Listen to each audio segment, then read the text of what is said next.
Praise the lord. హల్లెలూయా. దేవునికి మహిమ కలుగును గాక.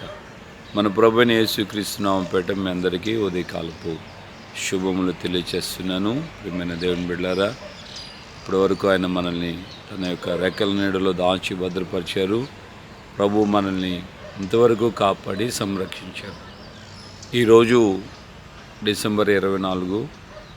ఈ ఉదయకాలం మందు మనం దేవుని యొక్క నామాన్ని స్తుతించి కీర్తించి గణపరచబద్దులమై ఉన్నాం. దేవుని స్తోత్రం. హల్లెలూయా. రేపటి దినం క్రిస్మస్ వరల్డ్ వైడ్గా జరుగుతున్నటువంటి పండగ, ఒక సెలబ్రేషన్. యేసుక్రీస్తు యొక్క ప్రభు యొక్క జనన దినోత్సవాన్ని యావత్తు ప్రపంచమంతా జరుపుతున్నటువంటి ఏకైక పర్వదినం. దేవునికి మహిమ కలుగును గాక. మన దేశంలో కూడా ఈ క్రిస్మస్ ఆరాధన జరిపిస్తూనే ఉన్నారు చాలామంది, చాలా విధాలు. దైవజనుడు పౌలు గారి కాలంలో పండుగలు ఉన్నాయి, పండుగలు ఆచరించారు. ఆ పండుగలలో రకరకాలైన పండుగలు ఉన్నాయి. యూదుల యొక్క పండుగలు వేరుగా ఉన్నాయి. అలాగే ఇతర దేశాల యొక్క పండుగలు కూడా, అన్యుల యొక్క ఆచారాలకు సంబంధించిన పండుగలు కూడా జరిపేవాడు. దైవజనుడు కొరింథీయుల యొక్క సంఘానికి, కొరింథీ ప్రాంతంలో ఉన్న సంఘానికి ఆయన వర్తమానం లేఖలు అని రాసినప్పుడు ఆ యొక్క పత్రికల్లో ఆయన ఈ మాటను చెప్తున్నాడు. మనము పండుగను ఆచరింతుము అని అన్నాడు.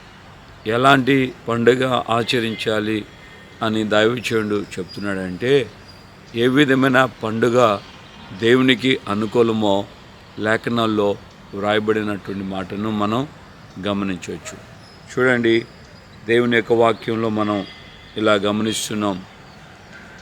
కొరింథీయులకు రాసినటువంటి పత్రికలో దైవజనుడు అంటున్నాడు, మనం పండుగ ఆచరించాలి. ఎలాంటి పండుగ ఆచరించాలో మొదటి పత్రిక 5వ అధ్యాయము 7వ వచనం నుండి మనం చదవచ్చు. మీరు పులిపిండి లేనివారు గనుక క్రొత్త ముద్దాగుటికై ఆ పాతదైన పులిపిండిని తీసి పారవేయుడి. అంతేకాక క్రీస్తును మన పస్కా పశువు వధింపబడును గనుక పాతదైన పులిపిండితోనైనను దుర్మార్గతయు దుష్టత్వమును పులిపిండితోనైనను కాకుండా నిష్కపట్యమును సత్యమును పులియని రొట్టెతో పండుగ ఆచరింతుము. దేవునికి స్తోత్రం. హల్లెలూయా. పులియని రొట్టెతో పండుగను ఆచరింతుము. పులుపు అనేది ఇక్కడ దైవజనుడు దుర్మార్గత, దుష్టత్వం అని చూపిస్తున్నాడు. పాపానికి పులుపు సాదృశ్యంగా దైవజనుడు చెప్తున్నాడు. పండుగను ఆచరించే వేళలో పండుగను అనేకులు పాపంతో ఆచరించేవాళ్ళుగా, అపవిత్రత అందులో ఇంక్లూడ్ అయ్యేటట్లుగా మనం ఈ వాక్యాధారాన్ని బట్టి దైవజనుడు పౌలు గారి కాలంలో కూడా ఇలాంటి పరిస్థితులను మనం చూడగలుగుతున్నాం. ప్రియులారా, మనం గమనించాలి. నేను గత కొన్ని సంవత్సరాల క్రితం నేను ఈ యొక్క న్యూస్ పేపర్స్లో న్యూస్ ఆర్టికల్లో చదివిన విషయం ఏంటంటే, క్రిస్మస్, జనవరి ఈ సందర్భాలలో దేశంలో ఈ మందు, ఈ యొక్క బ్రాందీ, విస్కీ, ఈ యొక్క బీరు, వీటన్నిటి యొక్క అమ్మకాలు ఆ యొక్క డిసెంబర్ 25, జనవరి 1 ఈ మధ్యకాలంలో క్రైస్తవులు కావచ్చు, క్రైస్తవేతరులు కావచ్చు, మొత్తం దేశంలో అందరూ కలిసి, ప్రత్యేకించి మన తెలుగు రాష్ట్రాల్లో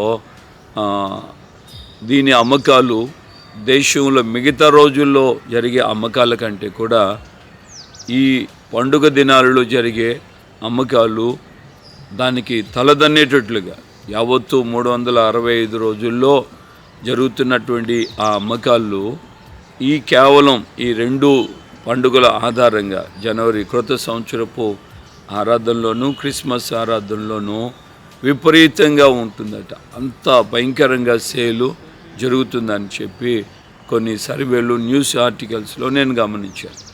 మరి ఈ రోజున దాన్ని బట్టి మనం అర్థం చేసుకునే విషయం ఏంటంటే, ప్రత్యేకించి మన క్రైస్తవులలో కూడా చాలామంది ఈ యొక్క పండుగను ఎలా ఆచరిస్తున్నారంటే, పులియని రొట్టెలతో కాకుండా పులిపిండి, దుర్మార్గత, దుష్టత్వం, పాపము, త్రాగుడు, జూదము, లేకుంటే రకరకాలైనటువంటి అపవిత్రత, వ్యభిచారము, అక్రమ సంబంధాలు, నేత్రాశ, శరీరాశ, జీవపు డమ్మం, ఇలాగా అనేకమైన వాటిల్లో వాళ్ళు ప్రభువుని వాటి మధ్య ఉంచి, ఇది పాపపు మధ్యలో ప్రభు ఉండి ప్రభుని పెట్టుకొని వాళ్ళు ప్రభుని పేరట మేము ఆరాధిస్తున్నాం, పండుగ చేస్తున్నాం అని.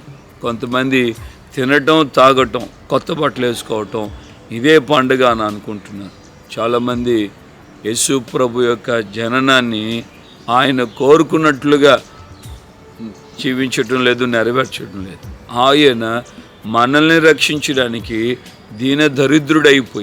దీనుడయ్యాడు, దరిద్రుడైపోయాడు. పొత్తిగుడ్డల చేత, పాత బట్టల చేత చుట్టబడి పశువుల పాకలో ఒక తొట్టిలో పరుండబెట్టబడ్డాడని ఆయన గురించి మనం చూస్తున్నాం. కానీ ఈ రోజున అలాంటి మనస్తత్వం కనబడట్లేదు. అలాంటి తత్వము చాలామందిలో కనబడట్లేదు. ఎంతకీ తమకు ఉంటే చాలు, తమ కుటుంబము ఉంటే చాలు, ఈ విధంగా జరిపిస్తే చాలు అన్నటువంటి తలంపుతో, ఆలోచనతో నడిపించబడుతున్నారే తప్ప తమ జీవితంలో ప్రభు చూపించినటువంటి మార్గాల్లో నడిపించబడేటువంటి మనస్తత్వం కనబడట్లేదు. కనుక దేవుని యొక్క దాసుడు మనకు చెప్తున్నటువంటి మాట ఏంటంటే, పండగను ఆచరిద్దాం. కానీ ఎలా ఆచరించాలంటే పులియని రొట్టెలతో పండుగను ఆచరిద్దాము. అంటే పులియని రొట్టెల పండుగ జరిగేది యూదుల మధ్యలో. సో ఆ పులియని రొట్టెల పండుగ అంటే పులుపు అనేది 7 రోజుల పాటు వాళ్ళ మధ్య కనబడకూడదు. సో పులియని రొట్టెతోనే పండుగ చేసుకోవాలి. పులుపు అనేది చాలా అపవిత్రతకు ఇక్కడ దైవజనుని ద్వారా దేవుని ఆత్మ మనకు తెలియచేస్తుంది. ప్రతి విధమైనటువంటి అపవిత్రత, దుర్మార్గత, దుష్టత్వము ఇవన్నీ కూడా పులిపిండికి సాదృశ్యమై ఉన్నాయి. కనుక ప్రతి విశ్వాసి, ప్రతి సేవకుడు, స్త్రీ అయినా పురుషుడైనా స్వార్థము, అలాగే ద్వేషము, కోపము, క్రోధము, కక్షలు, అసూయలు, పగలు, వీటితో మనం పండుగను ఆచరిస్తే ఉపయోగం ఉండదు. కనుక మనం పండుగను ఆచరించాలి. ఎలాంటి పండుగ ఆచరించాలంటే పులియని రొట్టెతో, అంటే దుర్మార్గము లేని, దుష్టత్వం లేని, అపవిత్రత లేని పండుగను మనం ఆచరించాలి. అదే ప్రభువు కోరుకుంటున్నాడు. మరి ఈ రోజున మనం ఆ విధంగా పండుగను ఆచరించడానికి ఇష్టపడగలుగుతున్నామా? ప్రార్థన చేసుకుందాం. ప్రభు సన్నిధిలో ప్రేమగల తండ్రి, ఈ ఉదయకాలమందు అయ్యా మీరు మాట్లాడిన ప్రతి మాటకే స్తోత్రాలు. ఈ 2024 డిసెంబర్ 24 తేదీ ప్రభా, మరి మేము అయ్యా పండుగను ఆచరించే గడియ సమయాలు ఆసన్నమైనాయని, అయ్యా రకరకాలైనటువంటి నాయన అయ్యా సెలబ్రేషన్స్, అయ్యా సెమీ క్రిస్మస్లు, గ్రాండ్ క్రిస్మస్లు, ఇలాంటి రకరకాలైనటువంటి క్రిస్మస్లతో దుర్మార్గతను నింపుకుంటూ, అయ్యా అపవిత్రతను నింపుకుంటూ, దుర్మార్గత, దుష్టత్వం, అపవిత్రత మధ్యలో మీ పేరును ఉంచి అయ్యా క్రైస్తవ లోకం ఈ రోజున అయ్యా పండుగను ఆచరిస్తున్నామని అయ్యా వారి జీవితాలు కొనసాగించబడుతున్నాయి.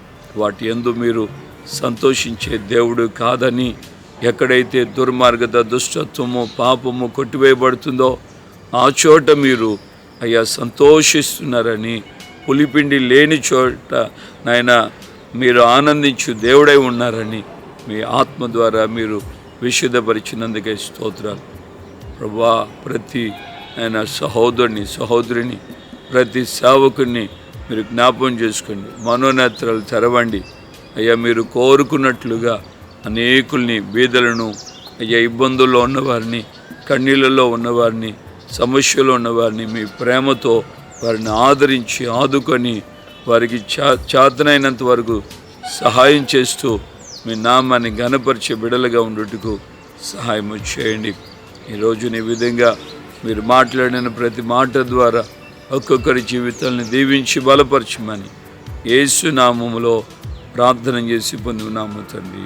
ఆమెన్. మన ప్రభు అయిన యేసుక్రీస్తు కృపయు, తండ్రి అయిన దేవుని ప్రేమ, పరిశుద్ధాత్మిక అన్యోన్య సహవాసం, సమాధానం ఇప్పుడు ఎల్లప్పుడూ సకల పరిశుద్ధులకి మనకును ప్రభు రాకడ పర్యంతం ఆయనను ఆత్మతో సత్యముతో ఆరాధించడానికి ఆచరించడానికి తీర్మానం చేసిన వారందరికీ కృపతోడై ఉండి నడిపించునుగాక. ఆమేన్, ఆమేన్, ఆమేన్. హల్లెలూయా. ప్రభుపేట అందరికీ వందనాలు.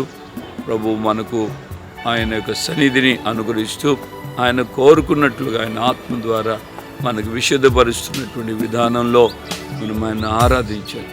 దేవుని సేవకుడిగా నేను కోరుకుంటున్నాను. హృదయంలో ఉన్న భారముతో నేను మీకు మాట చెప్తున్నాను. పండుగను ఆచరించండి. యేసయ్య పుట్టాడని సంతోషించాలి, కానీ మనం దేవుడు కోరుకునేటట్లుగా ఆ సంతోషం ఉండాలి. ప్రభు ఆ విధంగా మన ఒక్కొక్కరికి సహాయం చేసి తన నామమున ఆయన ఘనపరుచుకున్నాడు. ఆమేన్.